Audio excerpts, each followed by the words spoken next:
I'm joined now by Neal Lawson of the left-leaning Compass Pressure Group, who supports the idea of a living wage, and by Sheila Lawlor of the free market think tank Politeia.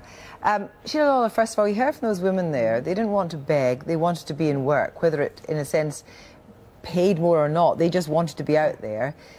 You heard from the woman who said £200 is what she earned, and she was getting 120 in benefits. Yes. That's not right, is it?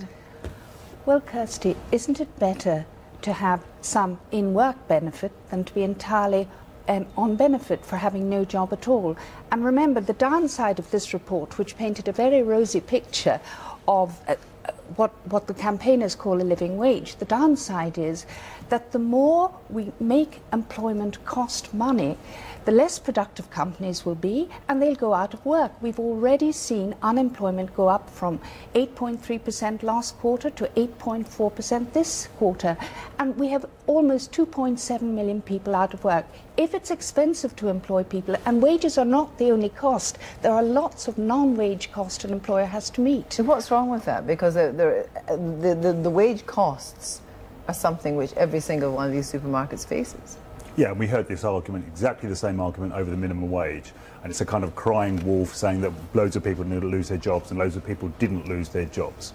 And on just the economic argument, I mean, firstly, I don't know how anyone, manages to live and bring up a family on £6 or £7 or even £8 an hour if you had a living wage. It seems to me an incredible burden. You have to do 2 shifts, you have to find other work, you never see your kid, you can't read them a bedtime story, you don't see your partner. It's a real terrible social cost of this stuff. But even on the economics, that what we're doing is breaking the back of the state, because the state has to pick up the bill, and that costs all of us huge amounts of money. The workers that are on these benefits, you think they should get the benefits? We have a system. I would rather we had enough money to pay people as much as we could possibly pay them, provided it was viable in terms of competition. Do you think the supermarkets, because the supermarkets know full well about the range of benefits, in a sense, they are relying on that cushion. They themselves know that they can pay the workers these wages because, guess what, the taxpayer can pick up the slack.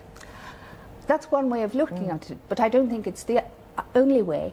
If you look at wage bills, they're very, very high because you have to factor in the non-wage costs to every employer. But look at the profits. Yes, you put an extra cost across the board on any company and they will start shrinking the number of workers. And in the supermarket chains, they'll be moving to more automatic tills where you swipe in and swipe out yourself.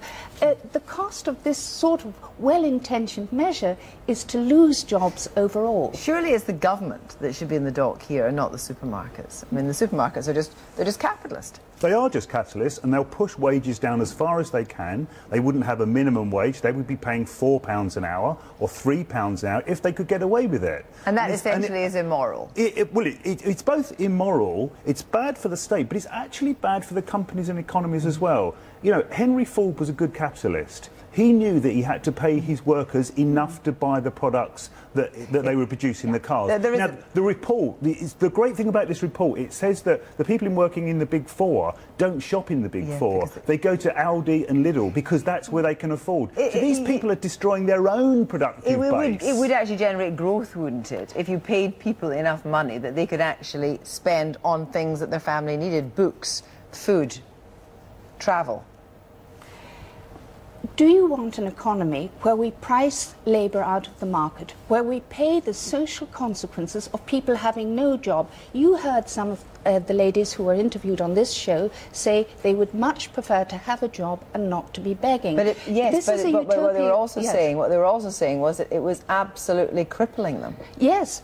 It is. The price of living is crippling people. And why is it crippling people? Because already we have very, very high cost economy and we cannot compete globally. We can't sell our goods overseas. We can't compete in a global market. Our unemployment is going up.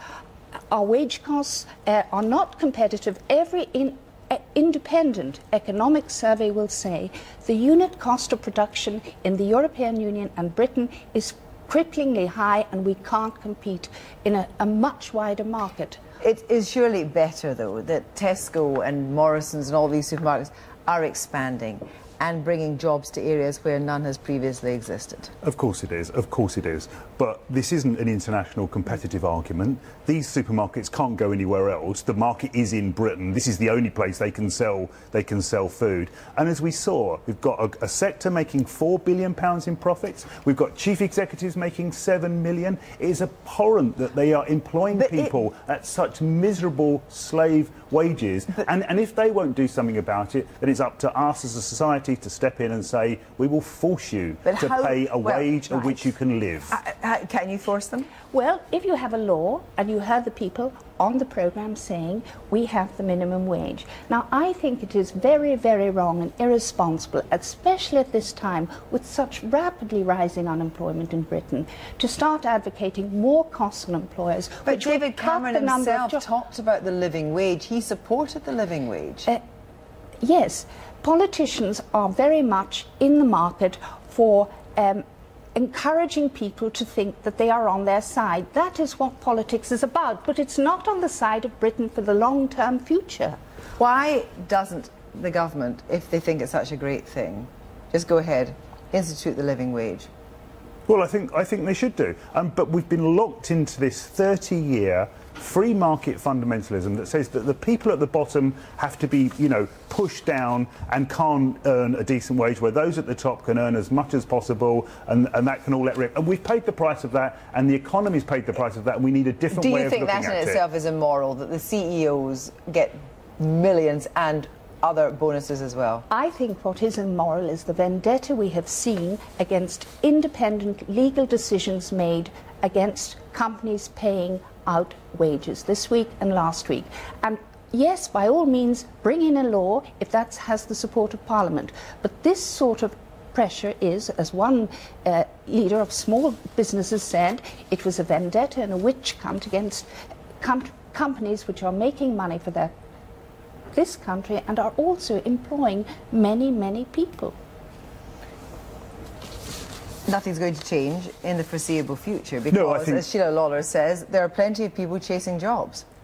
Yeah, and we shouldn't be exploiting those people, and we should be paying them a wage that they will then go and spend their money in the economy and help us get out of the mess we're in, and we'll help them socially, morally and economically as well. Thank you both very much indeed. And just tomorrow morning's front page is now